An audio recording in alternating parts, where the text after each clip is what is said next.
বিনা হিসাবে জান্নাতে যাওয়ার সবচেয়ে শর্টকাট পথ হলো নিজের বিরুদ্ধে নিজে সংগ্রাম করে, আত্মশাসন করে, নিজেকে নিজে নিয়ন্ত্রণ করে, আত্মনিয়ন্ত্রণ করে যেই কোনো মূল্যে সবরকারী হওয়ার চেষ্টা করতে হবে।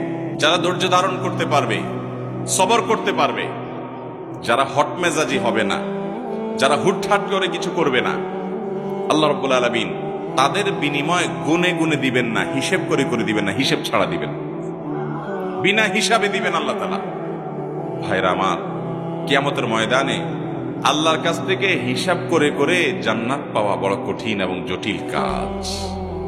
শুধু নামাজের হিসাব যদি দেওয়া হয়, সারা জিন্দেগির হাজার হাজার রাকাত নামাজের মধ্যে 2-4 রাকাতও টিকবে কিনা সন্দেহ। মনোযোগ নাই, দৃঢ়স্থিরতা নাই, শত ত্রুটি।